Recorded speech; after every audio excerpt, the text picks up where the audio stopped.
Hello, magandang umaga sa Pilipinas. Time check ngayon dito ay alas 4:05 ng hapon.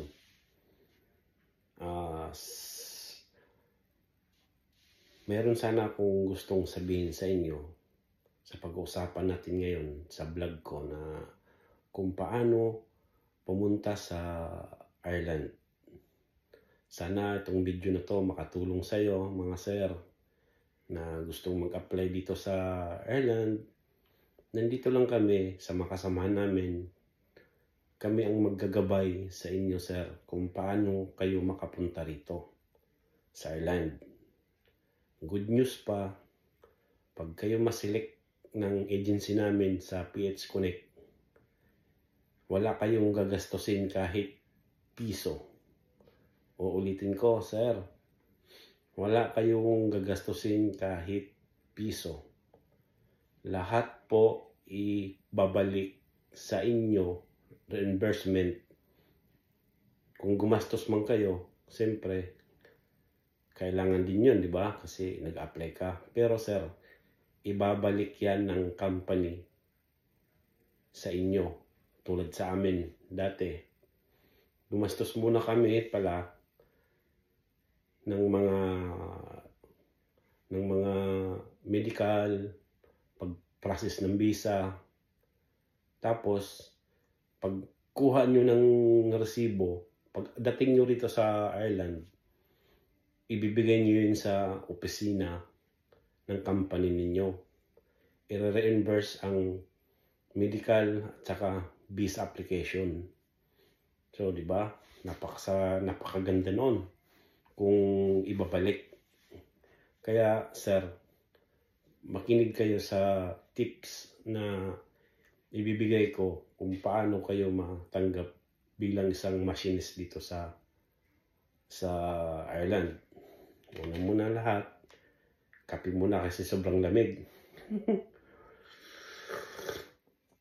Grabe, nakahitar kami dito sa kwarto, sa baba, sa kusina. Sa Pilipinas, di ba, kailangan mo ng aircon. Dito, heater ang kailangan mo at saka kape. Ito lang yung pampainit na ginagawa namin para uminit yung katawan namin. Kape pala tayo, mga sir. So ngayon, paano ka mag-apply sa Ireland? So unang-una, meron kang passport. Meron kang passport na na-renew na o pa passport mo or kukuha ka ng passport. Yun ang unang-una. Kasunod, ayusin mo yung resume mo na kailangan pag inano ng agency ng PH Connect dito sa Ireland, ma-verify nila na hindi magulo yung resume mo. Kailangan, kung ano ang nilagay mo doon sa CV mo, kailangan meron attachment documents tulad ng mga certificate. So, kailangan kasi yun. Kasi kung para makikita nila kung paano ang stage by step sa kung saan ka nagtatrabaho bilang isang machinist mo. Sana example, nagtrabaho ka sa Manila, ilagay mo yun siyempre sa CV mo. Kung kailan ka doon natapos sa pagtrabaho mo, sa nag-resign ka, meron yung attachment for certificate. Papasa nyo yun sa amin dito, pa-forward din namin sa opisina. Ngayon ganito. Kailangan kung ilang years ka na nagtatrabaho hanggang sa lilipat ka naman ibang sa company, kung 3 o 4 sa na company ang napasukan mo, kailangan mo meron kang certificate na patunayan na machinist ka para madali kang makuha sa evaluation sa agency para matawagan ka for interview.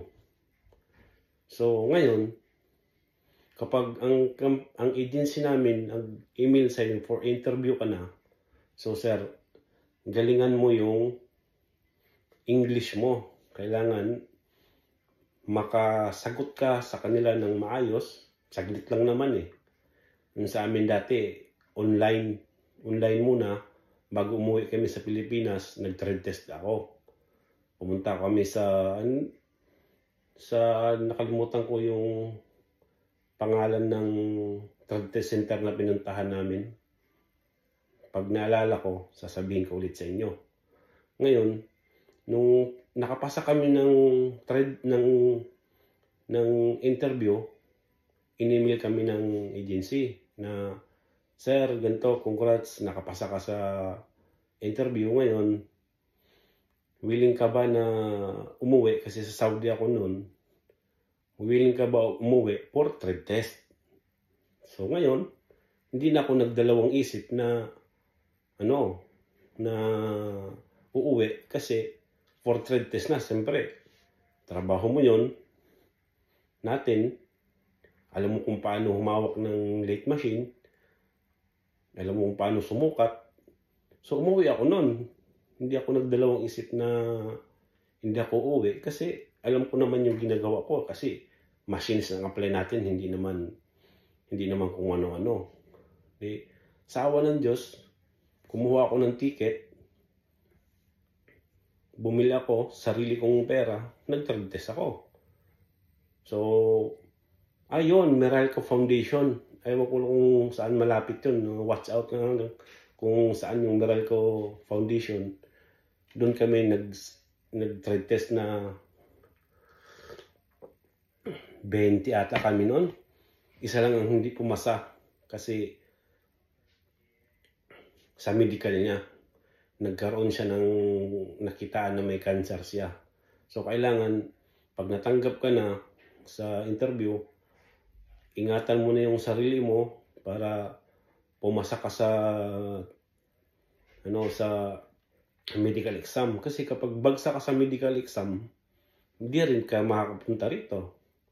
Kasi mahigpit din ang rito. At sir, tip ko lang sa inyo, lahat ng documents ninyo sa school man o sa mga medical man, kailangan huwag niyong pikihin. Kapag mapiki kasi, multitrace nila. Kaya pinagbabawal ng ng government dito sa Ireland na mamiki tayo ng mga requirements. Kailangan original talaga, galing sa eskwelahan. Bibigay naman sa inyo yung mga kailangan kung kayo na mga requirements, kung lahat na ipapasa sa kanila kasi i-apply yun dito para for applying for visa. So nagantay kami ng nung nakapasa kami sa trade test na 19-20, isa lang hindi nakapasa kasi sa medical niya, may cancer siya. So nung nagantay na naman kami ng after 2 months para sa processing ng visa at medical, pinasa namin lahat. Sa awa ng Diyos, nakakuha agad kami ng visa. So ngayon, para sa kung gusto ninyo na mag-apply dito, magpasa kayo, sir. 3 pa lang ang natanggap kong CV, 3 pa lang katao. Ngayon, na-forward ko na sa opisina. Kasi manpower pooling sila ngayon. Kailangan ninyo magpasa sa akin kung gusto niyo mag-apply dito sa Ireland. Sir, na maganda dito. Malamig. Laging umuulan. Kaya lagi kami may daladalang kaputi. Dito pala, 95% maulan. Kaya handaan ninyo ang sarili ninyo. Kung kayo ay pala rin pumunta rito, magbaon kayo ng jacket at raincoat. Ako sa Pilipinas pa nga ako dati bumili. Nung umuwi ako noon, nagbakasyon ako kasi siyempre mas mura doon kaysa rito. Dito ata 20 euro isang set na raincoat. So ngayon, sir, huwag kayong mag-alala kasi kami lahat dito ngayon sa company namin na pinapasukan, 19 or 16 yata kami katao, o 19 yata, o isa na nag-resign kasi pinauwi na siya ng asawa niya. may edad na rin siya. Kaya hindi na siya pinabalik ng asawa niya. Ngayon, kung wala rin kayo, ito na yung pagkakataon, tutulungan namin kayo o ako kapag pumasa na kayo sa lahat-lahat, at ang agency naman ay handang-handang tumulong sa inyo, ang PH Connect. Ngayon, shoutout pala Ma'am Barbie, yung may-ari ng agency. Salamat ma'am, at nagtiwala kami sa iyo, at ngayon nandito na kami sa awa ng Diyos. Kaya thankful pa rin kay God kung bakit, kung hindi sa Kanya at saka kay ma'am, wala kami dito ngayon. Pero may trabaho naman ako noon sa Saudi. Mainit doon. Kailangan din pala namin, na basa ko kanina sa post ng PH Connect, kailangan nila ng supervisor ng electrician, painting, truck driver, auto mechanic. Yun ang painter, meron. Sa welder, medyo wala pa sinasabi. Pero yung mekaniko ng auto mechanic, truck driver, painter, welder, wala pa. Antay lang muna tayo, at saka machinist. Kaya yun ang nila ngayon, yun ang demand nila, na naghahanap sila sa mga ganong kategory. Kaya kung kayo ang may skill naman kayo sa mga nasabi ko, magpasa na kayo. Wala naman masamang mag-try. Pwede nyo madala dito ang pamilya ninyo after 5 years. Di ba? Kailangan kasal kayo, yung para madala ninyo ang inyong mga anak dito. Dito mag-aral, tapos ang bata, yung anak niyo, for €100 per month, may allowance pa. After 5 years, masitisin ka na rito. Kami, tumatakbo na ang taon namin ngayon. Sa awa ng Diyos, magdadalawang taon na kami sa November. So 3 years more, meron na kaming rito. Meron na kaming sariling passport sa Europe. Pag may citizen ka na, pwede ka na pumunta ng Amerika. Wow, di ba? Manood tayo sa laban ni Manny Pacquiao sa Las Vegas. Pag magkakataon na may mga boxing na mga kilala na sa Pilipinas at doon ginanap, kung gusto mong pumunta, di na mahirap kasi dual passport ka na. Doon may citizen ka na rito sa Europe. So, sir, huwag nyo na kayong magdalawang isip, kasi huwag na kayong mag-doubt sa sarili ninyo. Nandito kami. Nandito na kami ngayon. Nagtiwala kami sa agency. Hindi kayo mapipike, kasi nga andito nga kami, experience namin eh. Kaya ipasa nyo na sa Gmail ko. I-comment ko na lang mamaya sa baba ang ang Gmail account ko, para i-forward ko na lang, or either direkta kayo dun sa opisina namin magpasa. Kaya para dumating man ang panahon, gumanda-ganda ang inyong buhay, paunti-unti, hindi naman bigla. Dating ang panahon din, sir, na step by step na tayo ng makapag-ipon. Makatulong tayo sa mga magulang. Kaya mag-apply na kayo, sir. Dito pala sa pagkain dito, hindi naman kasi nung kamahalan, siguro €150 a month ang nakonsumo namin sa pagkain. Tapos yung mag-apply ng truck driver, nabasa ko doon, kailangan kayo may license na driving license para madali kayong makakuha ng lisensya rito. Kasi may marunong na kayong mag-drive, meron na kayong driver's license eh. Yan ang pinaka-update ko ngayon sa inyo. Sana magkita-kita tayo dito. Yun lang ang dahilan. Kung gusto nyo mag-apply, magpasa na kayo para makasama namin kayo rito sa Ireland. Sa pagkakaalam ko ngayon, nasa 70 na kami katao. Ang iba kasi aircraft mechanic eh. Tapos yung iba kami sa machinist. Tapos yung iba merong carpenter.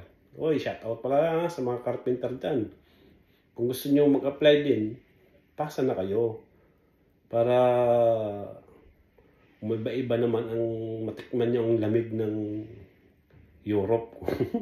Kung paano ang lamig, talagang napakalamig. Grabe. Kung pumasok pala kami, sa loob ng katawan, sinusuot namin 5 damit. Para talaga pag lakad ka dyan sa highway na yan, talaga sobrang lamig talaga, hindi biro ang lamig. Kaya lagi kayo may baon na kape sa planta. Libre kami pagatas ng fresh milk, libre. Tapos meron kami sariling kape. Para ano mo yung nilalamig ka, magkape ka. Di ba? Sana nakatulong ako sa inyo sa pag-usap natin na to. I hope na hanggang mayroon pang hiring, pasa lang kayo ng pasa. Huwag kayong mahiya sa amin, sa opisina. Pasa kayo. Kasi masinis tayo eh. Para naman gumanda ang buhay mo. Ito sila mga kasama ko ngayon. Sila, puno na yung bagahe nila, ipapadala nila sa Pilipinas. Kaya sana, sunod, kayo naman. At kayo na rin ang papadala sa pamilya ninyo, mga bagahe. Sana magkita tayo dito sa susunod na taon. Basta ang susi, sir, mag-apply lang kayo. Salamat at dito na lang at magluluto pa kami para baon bukas. Salamat sa panonood at God bless. Thank you.